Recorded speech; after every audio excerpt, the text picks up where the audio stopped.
pelajaran kita diberkati oleh Allah. Oke.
Masuknya Islam di Indonesia. Ya, masuknya Islam di Indonesia.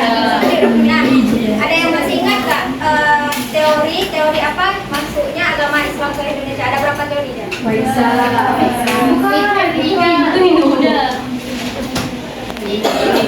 Ada berapa teori? Tiga.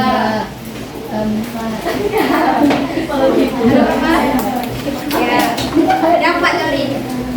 Tahu nggak? Masih ingat nggak teori apa saja? Yang pertama, ya.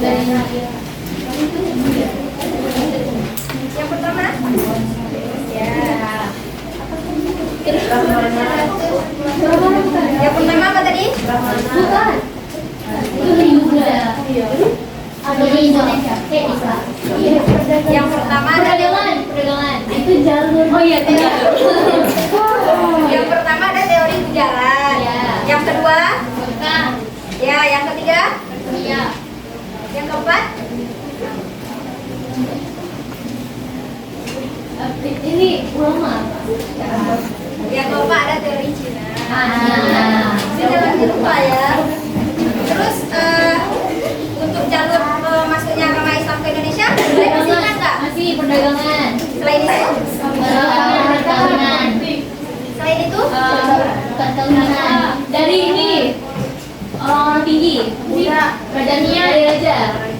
Jalurnya. oke. Apa namanya?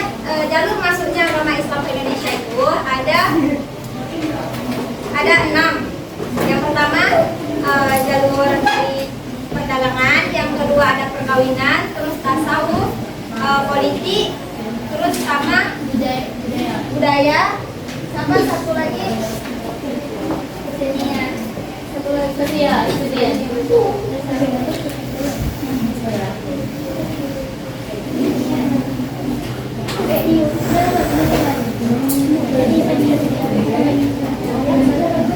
Nah, sama satu lagi pendidikan.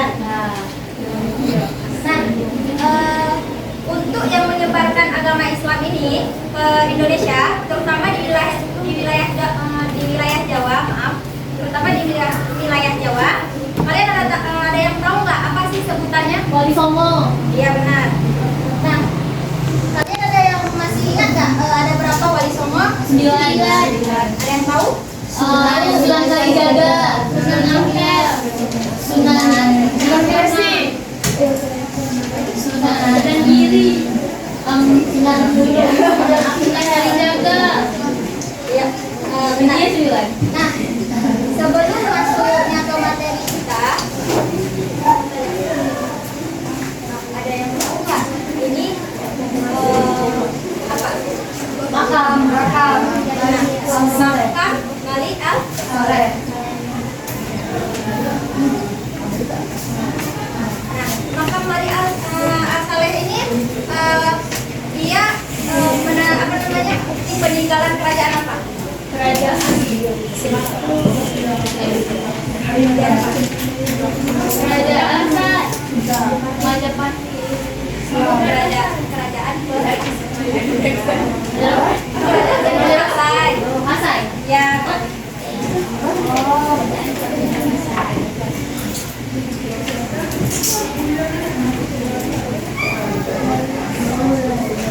Nah, untuk materi hari ini kita akan membahas tentang kerajaan Perla. Nah, kerajaan Perla ini adalah kerajaan tertua yang ada di Indonesia. Nah, di sini kerajaan Perla ini dia diperkirakan berdiri sejak tahun 840 dan berakhir pada tahun 1292. Nah, kerajaan Perla ini ada yang tahu nggak di mana? Perla, Aceh Timur. Iya benar, di Perla, Aceh Timur. Nah, kerajaan ini itu kan dikenal dengan sebutan disebut-sebut kalau dia menghasilkan kayu perla terbaik, terbagus, ya kan? Nah, untuk apa kayu itu? Buat apa?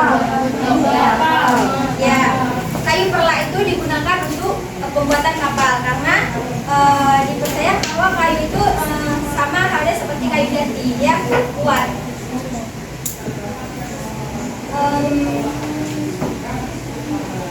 Nah, kerajaan Perla itu juga memiliki mata uangnya tersendiri. Yang pertama ada emas atau dirham, dan yang kedua ada perak atau kupang, dan yang ketiga ada tembaga atau kuningan.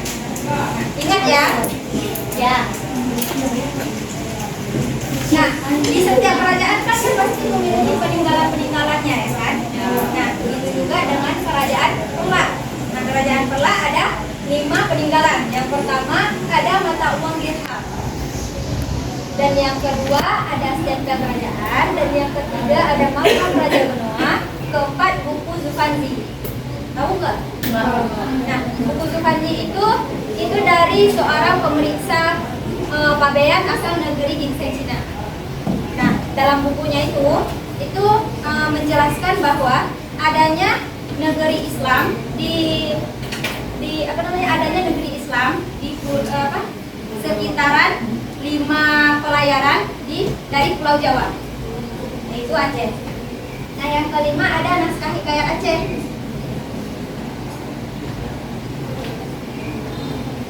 Nah, ini ada yang pernah mendengar kata lain nggak selain stempel kerajaan?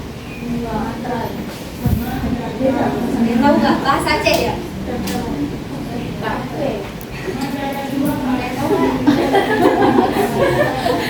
Ya, kalau bahasa Aceh ini namanya cap sikulu. Ya, di dalamnya ini itu adalah nama-nama raja yang pernah memerintah kerajaan Aceh. Oh, makanya kesultanan. Ya, kan ada 9 nih. Oh, oke. Ya kan? Nah, ini adalah buku Zufanzi tadi yang menjelaskan tentang adanya negeri Islam 5 pelayaran dari Pulau Jawa. Terus sama ini ada makam Raja Benoa. Terus selanjutnya ada naskah hikayat Aceh sama mata uang dirham. Seringan? Bisa. Oke, sebelum lanjut ke materi ini, ada yang ingin bertanya nggak ke materi sebelumnya? Terus masih ingat nggak maksudnya? Ada yang bertanya? Kalian di sini membentuk kelompok, bisa? Kita bagi ke dalam 6 kelompok.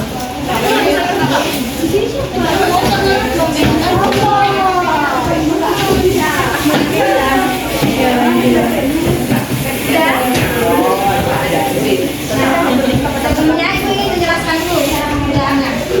Di sini kan ada setiap kelompok itu berbeda-beda pertanyaannya, ya kan? Kalian kan ada 6 kelompok. Jadi masing-masing kelompok nanti menuliskan nama kelompok sama anggotanya juga. Terus nanti caranya kalian itu kan ada berapa orang? Ada 6 orang satu kelompok. Nah, nanti satu orang misalnya ditugaskan untuk menulis, terus kawan-kawan yang lain mencari materi, sama nanti yang terakhir ada yang bagian presentasi. Jadi semua dapat bekerja. Paham? Ada nanti. Setiap satu kelompok itu presentasi, jadi pertanyaannya yang diajukan untuk kelompok yang presentasi itu satu pertanyaan. Oke. Ya, siapa yang cepat? Oke.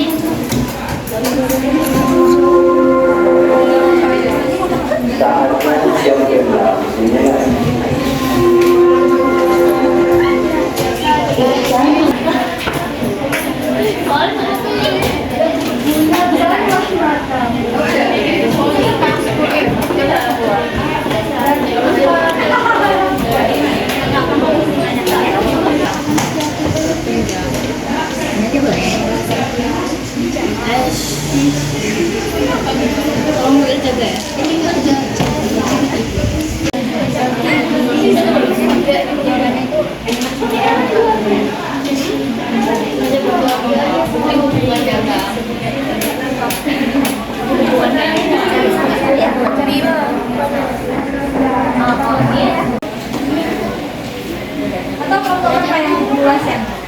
Udah siap. Udah siap. Waktu 2 menit lagi Ibu. Yang lain jangan ngobrol, perhatikan. Assalamualaikum warahmatullahi wabarakatuh. Waalaikumsalam warahmatullahi wabarakatuh. Saya dari kelompok 1, perwakilan dari kelompok 1 ingin mempresentasikan hasil dari kerja kelompok kami. Jelaskan bagaimana perkembangan kerajaan Perlak secara politik dan keagamaan. 1. Perkembangan politik didirikan abad ke-9 840 Masehi oleh Sultan Alauddin Syekh Maulana Abdul Aziz Shah yang di Perlak, Aceh Timur. Kerajaan Perlak adalah kerajaan Islam pertama di Nusantara, berperan penting dalam penyebaran Islam di Asia Tenggara. Kerajaan mengalami 2 fase pemerintahan. 1. Dinasti Syah, awal berdiri hingga Sultan ketiga, sering terjadi konflik internal. 2. Dinasti Sunni, sejak Sultan Mahmud Alawi Abdul Qadir Shah lebih stabil dan damai. Pernah mengalami perang saudara karena perbedaan mazhab Syiah Sunni yang melemahkan kerajaan. Pada akhir abad ke-13, kerajaan Perlak bergabung dengan kerajaan Samudra Pasai melalui pemisahan politik, menandai berakhirnya kerajaan Perlak sebagai kerajaan independen. 2. Perkembangan keagamaan. Awalnya menganut Islam Syah karena pengaruh pedagang Arab Persia yang datang ke Perlak. Lama-kelamaan mazhab Sunni lebih dominan setelah penggantian dinasti. Perlak menjadi pusat penyebaran Islam di Sumatera, bahkan sampai ke semenanjung Malaya. Bangau. Banyak ulama dan dai dikirim dari Perlak ke daerah-daerah lain untuk berdakwah, menjadi tempat belajar Islam bagi pelajar dari luar daerah. Sekian dari saya. Adik ingin bertanya atau ada yang kurang jelas? Kelompok yang ingin bertanya?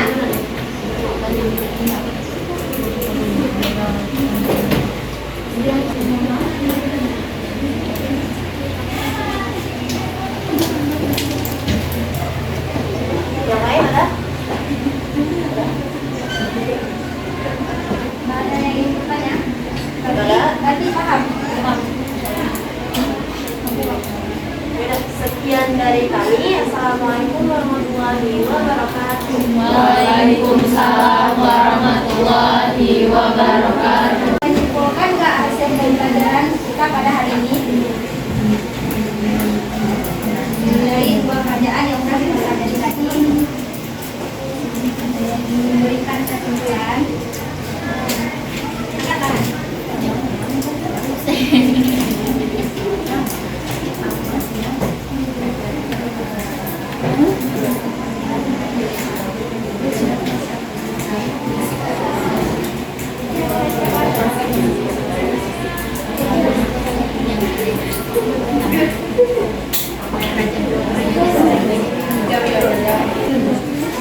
Berikan kesimpulan.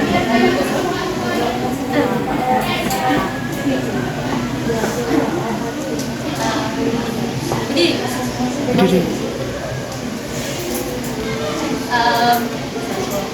kalau Assalamualaikum warahmatullahi wabarakatuh. Waalaikumsalam.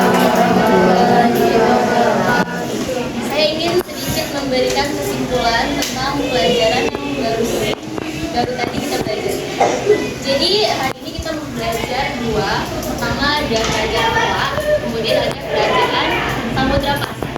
Kerajaan Perlak adalah kerajaan Islam pertama di Indonesia yang terletak di Perlak, Aceh Timur. Kerajaan Perlak itu memiliki lima bukti. Yang pertama ada emas atau dirham, terus ada perak, kupang, terus ini buku Sufansi yang berisi tentang bahwa adanya kerajaan Islam 5 pelayaran dari Pulau Jawa.